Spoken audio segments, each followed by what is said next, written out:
Cricket வரலாற்றில் நம்பவே முடியாத சில தருணங்கள் நடந்திருக்கு நண்பா. இந்த வீடியோ பார்க்குறதுக்கு முன்னாடி நண்பர்கள் அனைவருமே லைக் பண்ணுங்கள். உங்கள்கிட்ட கேட்குறது வெறும் லைக் தான், காசு பணம் இல்லைங்க. ஆள்காட்டி விரல் தான் வழியை காமிக்கும். அந்த ஆள்காட்டி விரலில் லைக் பட்டனை பண்ணிவிட்டு இந்த வீடியோவை பாருங்கள். லைக் பட்டனை டச் பண்ணிவிட்டு பாருங்கள். ஓகே நண்பா, ஆசிய கப் தொடர் கிளைமேக்ஸ் எட்டிவிட்டது என்றே சொல்லலாம். அண்டு பாகிஸ்தானை வந்துட்டு ஒரே ஒரு அணி தான் இந்த சீரீஸில் வந்துட்டு ஈஸியாக வீழ்த்தி வருகிறார்கள் என்பது குறிப்பிடத்தக்கது. டீம் இந்தியா முதல் மேட்ச் வந்துட்டு 6 விக்கெட் வித்தியாசத்தில் வின் பண்ணாங்க. செகண்ட் மேட்ச் வந்துட்டு 7 விக்கெட் வித்தியாசத்தில் வின் பண்ணாங்க.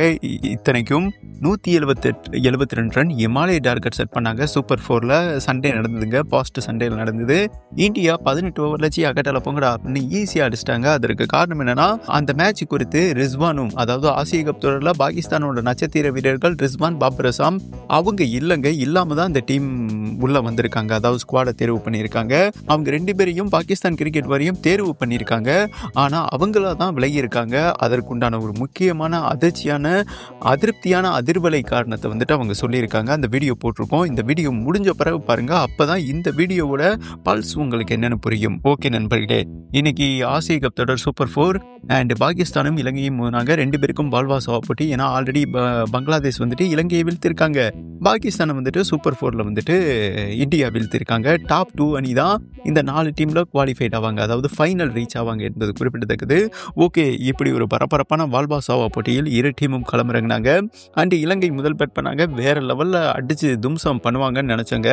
ஆனால் ஆரம்பத்திலே வந்துட்டு சஹீன் அஃப்ரிடி டக்குன்னு 3 விக்கெட் எடுக்க ஆட்டம் கண்டுட்டாங்க. அண்ட் இலங்கை பேட்ஸ்மேன்கள் பதறிட்டாங்க. அதான் பாகிஸ்தானோட பங்களாதேசத்தோட தோத்தவனையே அவங்களுக்கு கொஞ்சம் என்னங்க சொல்றது, கண்ணை மறைச்சிருச்சு, பயந்துட்டாங்க என்றே சொல்லலாம்.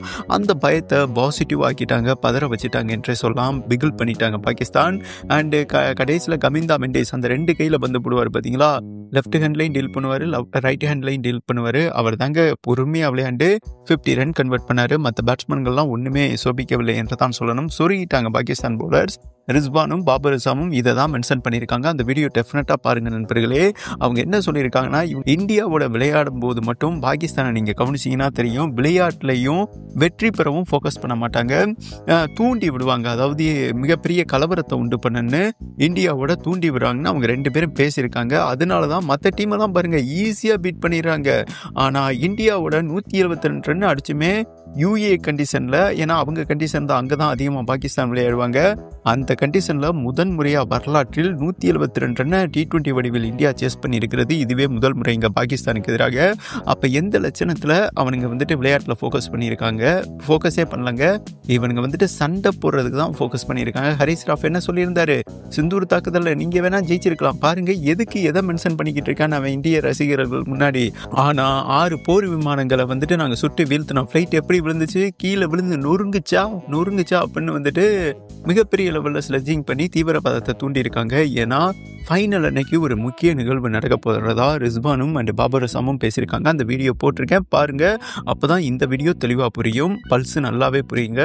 ஓகே, 133 ரன் தான் இலங்கை அடிக்க முடிஞ்சது. மெயினான மேட்ச்லங்க இலங்கை தான் ஓவரால் டாமினேட் பண்ணி வந்தாங்க. ஆனால் அவங்கள வந்துட்டு டைமண்ட் வாங்காத அளவுக்கு பண்ணி விட்டார்கள் என்றே சொல்லலாம். பாகிஸ்தானும் பங்களாதேஷும் 133 வந்துட்டு பாகிஸ்தான் டீமுக்கு வந்துட்டு போதாது என்று தான் சொல்லணும். பின்னர் சேஸ் பண்ண ஆரம்பித்தாங்க. ஆரம்பத்திலே வந்துட்டு அந்த ஃபர்கான் துப்பாக்கி எடுத்து 50 அடிச்சோன்னு சுட்டாப்பில் பார்த்தீங்களா, அவர் ஒரு 24, ஃபக்கர் ஜமான் 17. ஆரம்பம் வலுவாக இருந்ததுங்க. ஆனால் அடுத்தடுத்து 2 விக்கெட் பவர் பிளேக்குள்ளே விட்டாலும் மிடில் பேட்ஸ்மேன்களும் அதுக்கப்புறம் திணற ஆரம்பித்தாங்க. கேம்குள்ளே இவங்களும் வந்தாங்க. கடைசியில் இப்படின்னு பாகிஸ்தான் மேனேஜ் பண்ணி திர்லா ஜெயிச்சிருக்காங்க என்றே சொல்லாங்க இலங்கையை. இதன் மூலம் அதிகாரப்பூர்வமாக இண்டோ ஃபைனல், அதாவது பாகிஸ்தானும் இந்தியாவும் தான் வரப்போகிறார்கள் என்பது குறிப்பிடத்தக்கது. ஏன்னா பங்களாதேஷும் பாகிஸ்தானும் மோதிர போட்டியில் பாகிஸ்தான் வின் பண்ணிடுவாங்க, அது எல்லாருக்கும் தெரியும். அதே மாதிரி இந்தியாவும் பங்களாதேஷும் மோதிர போட்டியில் வந்துட்டு இந்தியா வின் பண்ணிடுவாங்க. அப்போ ஓவரால் வந்துட்டு இந்த 2 டீம் தான் ஆசிய கப் ட்ராஃபி ஃபைனல் வரப்போகிறாங்க. அப்போ ஓவரால் கால்குலேட் பண்ணிங்கன்னா இந்தியாவும் பாகிஸ்தான் தான் ஃபைனல் வரப்போகிறாங்க. ஓவரால் ஆசிய கப் தொடரை எடுத்துக்கிட்டிங்கன்னா பாஸ்ட்லேருந்து ப்ரெசன்ட் வர இலங்கையை அதிக முறை டாமினேட் பண்ணது வந்துட்டு ஆசிய கப் தொடரில் பாகிஸ்தான் தாங்க. அதை இன்னைக்கும் நிரூபித்துள்ளார்கள் என்றே சொல்லலாம். இன்னைக்கு வந்துட்டு ஒரு ஜென்குரு மாதிரி விளையாண்டார்கள் என்றே சொல்லாங்க. பாகிஸ்தான் ரொம்ப மௌனமாக அமைதியாக விளையாட்டில் மட்டும் ஃபோக்கஸ் பண்ணுறாங்க. இந்த மாதிரி இந்தியாவோட ஃபோக்கஸ் பண்ணாங்கன்னா ஜெயிக்கலாம், அவங்களுக்கும் மரியாதை கொடுத்து நம்ம கை கொடுப்போம். இவனுக்கு வந்துட்டு சல்லவாரித்தனம், தில்லுமுள்ளுத்தனம், மொல்லமாரித்தனம் பண்ணிக்கிட்டு இருந்தாங்கன்னா தீவிரவாதத்தை தூண்ட ஆரம்பிச்சானுங்கன்னா அதனால தான் வெறுப்பு வருது. ஓகேவா? விளையாட்டா பார்க்கணுங்க. இவனுங்க வந்துட்டு அதை வினயமா மாத்துறானுங்க என்பது குறிப்பிடத்தக்கது. அதாவது பாகிஸ்தான் வெற்றியை வந்துட்டு இந்திய வீரர்களும் இந்திய ஃபேன்ஸும் வந்துட்டு மிகப்பெரிய லெவலில் செலிப்ரேட் பண்ணியிருக்காங்க. இறுதி ஊர்வலத்துக்கு ரெடி ஆயிருமச்சி அப்படின்னு டேக் பண்ணியிருக்காங்க என்பது குறிப்பிடத்தக்கதுங்க. அதற்கு காரணம் என்னன்னா, தமிழ் படம் பார்த்துருப்பீங்க, ஹாலிவுட் படம் பார்த்துருப்பீங்க, ஹாலிவுட் படம் பார்த்துருப்பீங்க. இதெல்லாம் வந்துட்டு ஒரே ஒரு தியரி தான். வில்லன் கிட்ட வந்துட்டு ஹீரோ சொல்லி பார்ப்பாரு, டே விட்டுடா வன்முறையை விட்டுருன்னு கண்டிச்சு அப்பைக்கப்ப அடிப்பாருங்க. அவங்களாம் அடி வாங்கிட்டே போவானுங்க, கேட்கவே மாட்டான். கடைசியில் வந்துட்டு ஹீரோ வில்லனை கொன்றுவான். அதுக்கப்புறம் படம் முடிஞ்சிடும். இதுதான் தியரி. இதை வச்சு தான் இத்தனை வருஷம் ஓட்டிக்கிட்டு இருக்காங்கன்னு வைங்கிற. அந்த மாதிரி ஆசிய கப் தொடரில் லீக் சுற்றில் பார்த்தீங்கன்னா பாகிஸ்தான் அடிச்சாச்சு, சூப்பர் 4லையும் அடிச்சாச்சு. இறுதி ஊர்வலத்தில், அதாவது ஆசிய கப் ஃபைனலில் முடிச்சு அந்த டிராஃபியை வந்துட்டு நம்ம வாங்குறதா தான் கடவுள் வந்துட்டு தீர்மானம் பண்ணியிருக்காரு. அதனால தான் இந்திய ஃபேன்ஸ் அனைவருமே அடிமைகள் மாட்டிட்டானுங்க. அள்ளி சில்லியாக நொறுக்கிற வேண்டியதான். தீபாவளிக்கு முன்னாடியே ஒரு தீபாவளி செலிப்ரேஷன் வந்துட்டு காத்திருக்கு ஆசிய கப் ஃபைனலில் என்று இந்திய ஃபேன்ஸ் அனைவருமே செம்ம ஹாப்பியாக இருக்காங்க. அதான் இறுதி ஊர்வலத்துக்கு ரெடியாக இருங்கடா மச்சி, பச்சை கிளிகளா அப்படின்னு சொல்லிட்டு கலாச்சி விட்ருக்காங்க என்பது குறிப்பிடத்தக்கதுங்க. அதான் மற்ற டீம் கிட்ட விளையாடும் போது வேற லெவலில் விளையாடுறாங்க பாகிஸ்தான். ஆனால் இந்திய டீமோட விளையாடும் போது பயந்துறாங்க. பார்த்தீங்களா?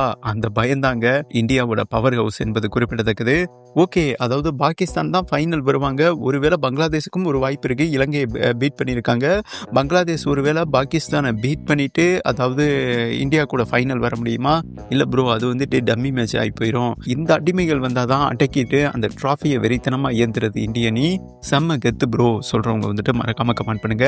இந்த நேரத்தில் இந்த வீடியோ பார்த்து கொண்டு இருக்கும் அனைவரும் லைக் பண்ணுங்க, நண்பர்கள் அனைவருக்கும் ஷேர் பண்ணுங்க, மறவாமல் சப்ஸ்கிரைப் பண்ணுங்க. நன்றி.